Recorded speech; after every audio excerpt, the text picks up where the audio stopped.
क्योंकि आज भी ऐसे लोग मौजूद हैं जो मुल्क के हालात देख रहे हैं, जो ये देख रहे हैं कि मुसलमानों की सरपरस्ती करने वाला कोई नहीं है, सारे के सारे बेईमान हैं, सारे के सारे गद्दार हैं, सारे के सारे मुसलमानों की दुश्मनी पर आवाज़ है। इसके बावजूद लोगों का ये तरीका कहां ले जाना चाहते हैं मुसलमानों को, क्या करना चाहते हैं।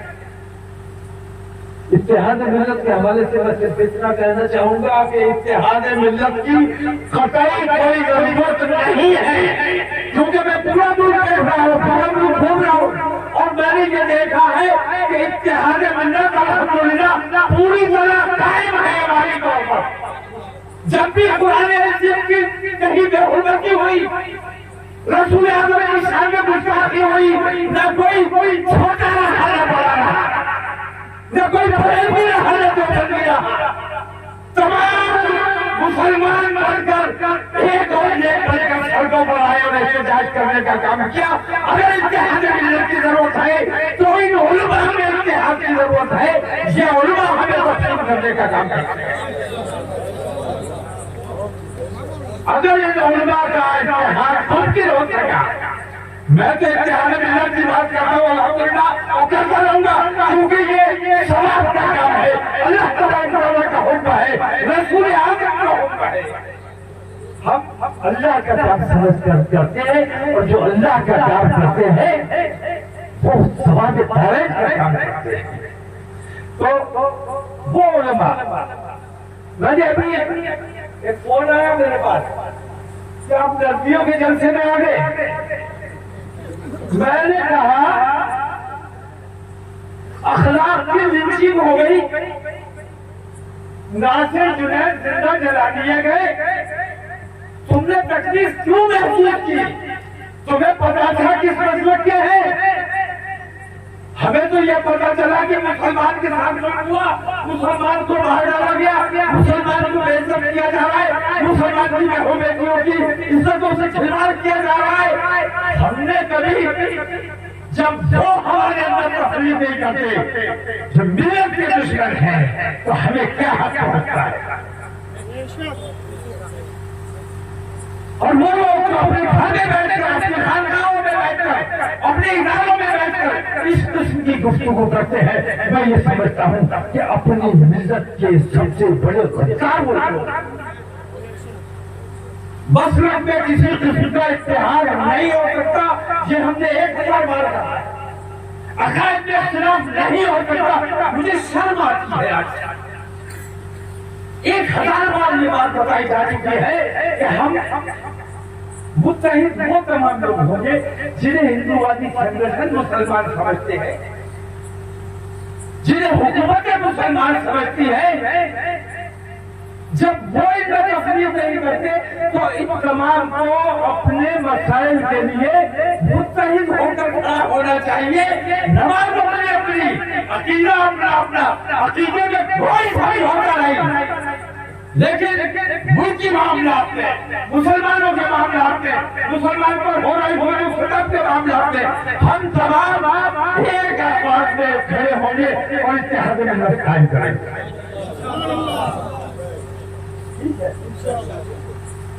हजरत बहुत अदब के साथ जलसों का वक्त निकल गया। मुझे अफसोस है कि जो जलसा मैंने 25 साल पहले किया था, उस वक्त अगर मेरी बात को समझ लिया होता तो आज जो हालात नाम के हैं ये हालात न बने। आज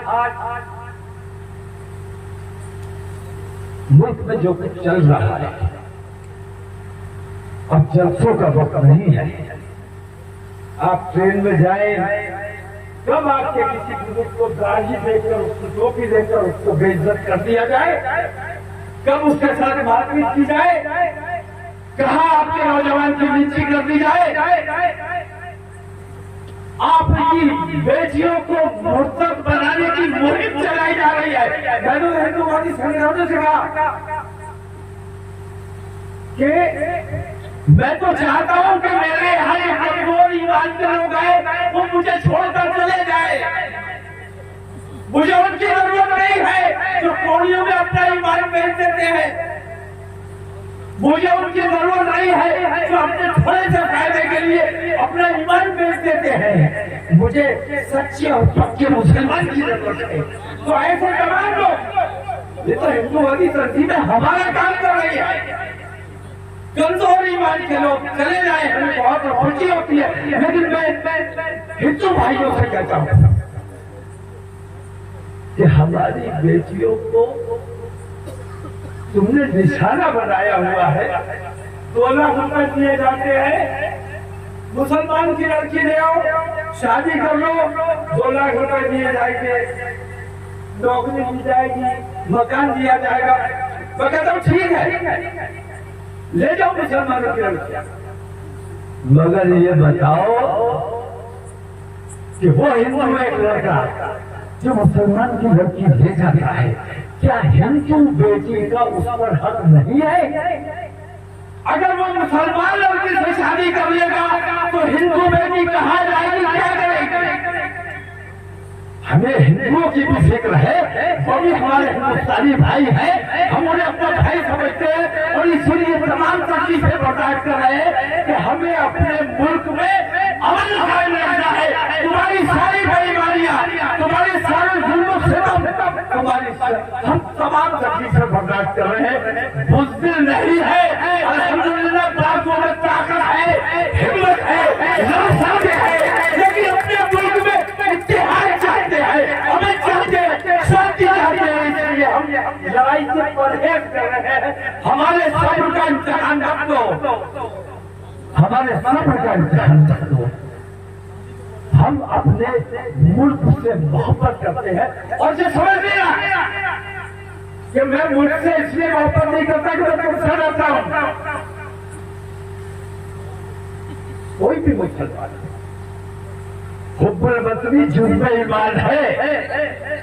मैं अपने मुल्क से इसलिए मोहब्बत करता हूँ कि अल्हम्दुलिल्लाह मैं मुसलमान मोहब्बत करता हूँ।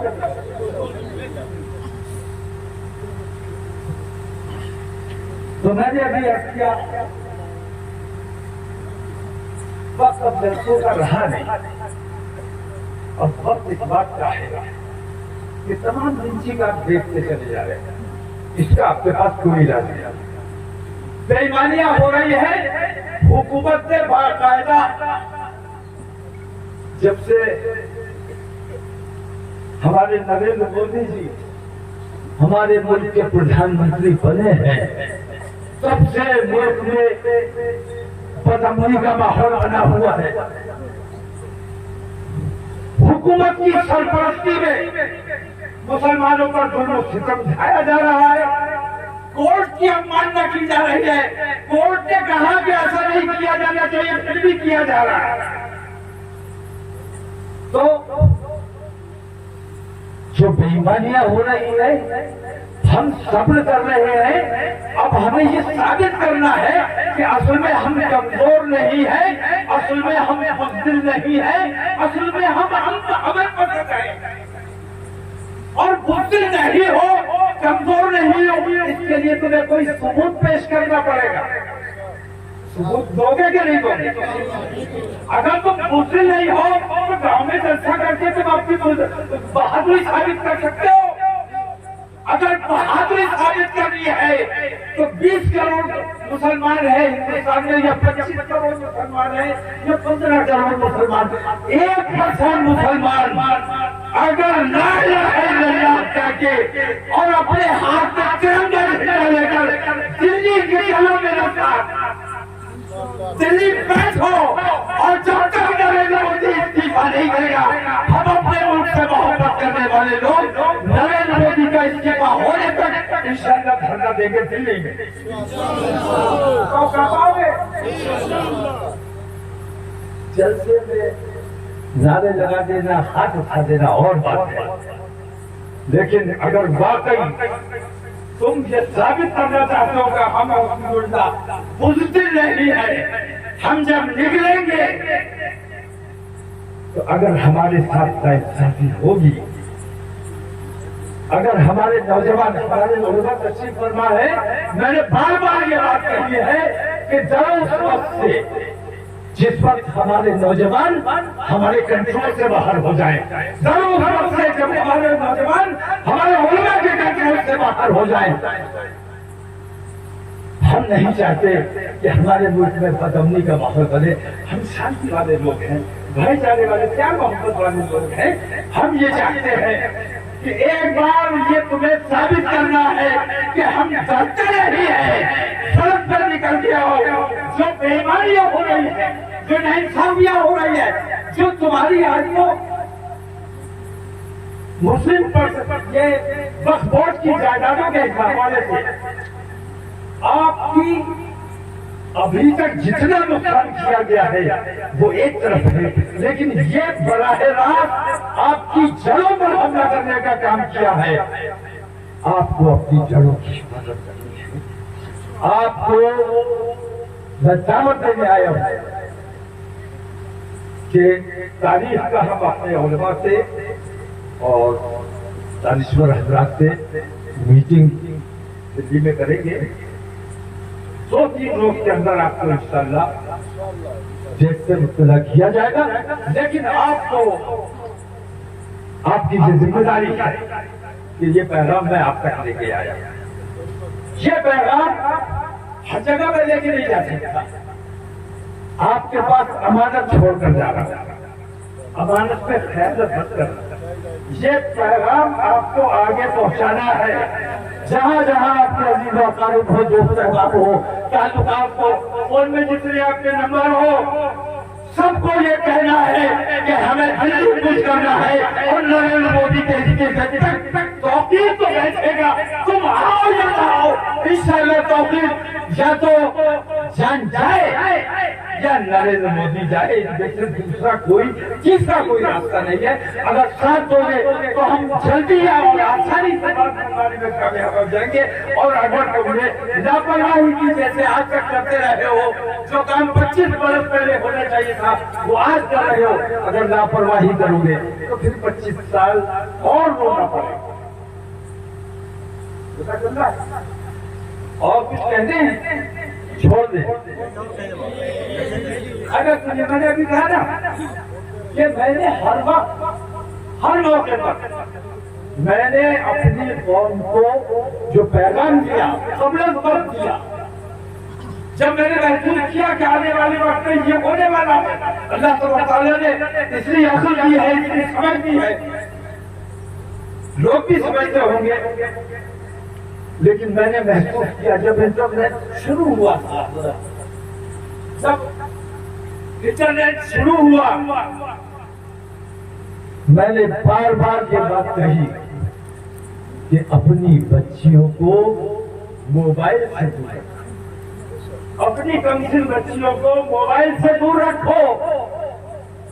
मोबाइल ऐसा शैतान है जो कान से घुसता है तो दिल में जगह बनाता है।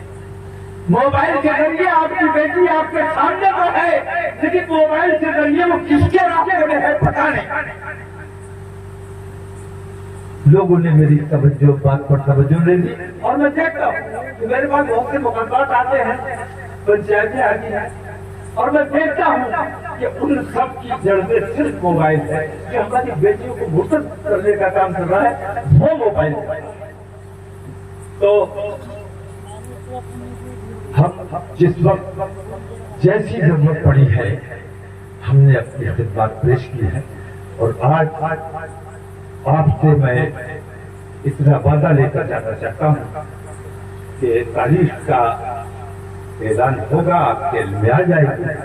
उसके बाद आपकी जिम्मेदारी है कि उसमें कैसे शिरकत करनी है। हमें पूरे मोहब्बत का, हुब्बुल बदली का सबूत देना है।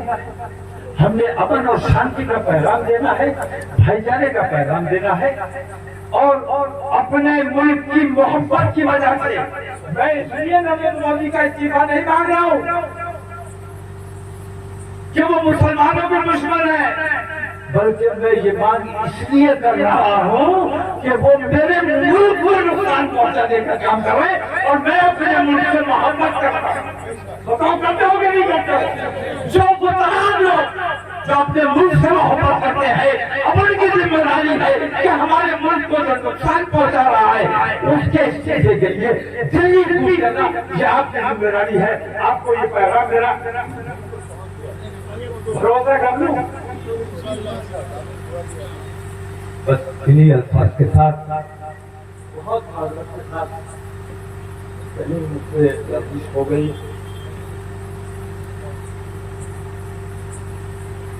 मुंतज़िमीन जलसा को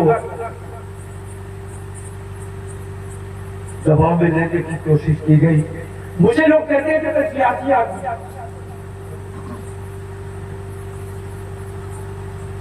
मुझे लोग कहते हैं मैं सियासी आदमी।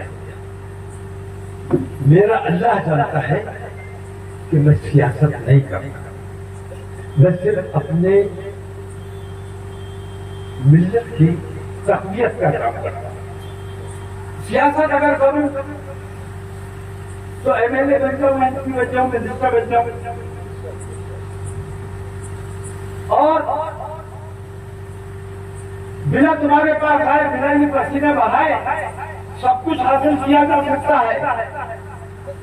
लेकिन जिस दिन मैंने इत्तेहाद मिल्लत बनाई उस दिन मैंने ये ऐलान किया था कि हिंदुस्तान के किसी हाउस का मेंबर नहीं बनूंगा।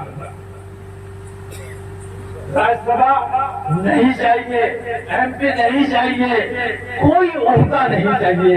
हमें अपनी मिल्लत का वकार बुलंद करना है। हमारी मिल्लत के साथ जो जुल्म और सितम हो रहा है हमें इससे निजात दिलानी है। तो इन्हीं बात के साथ अपनी बात को खत्म करता हूँ और 4 मिसरे आपके नजर करके जा रहा हूँ कि हक के शहदाई है हो कि नहीं? हक के शहदाई है, बातिल को कुचल डालेगा। हक के शहदाई है, बातिल को कुचल डालेंगे। गर्दिशे तैर में उलझी तो मसल डालेंगे। और हमने जिस दौर को चाहा है बदल डाला है और इस दौर को चाहेंगे। अल्लाह हाफ़िज़।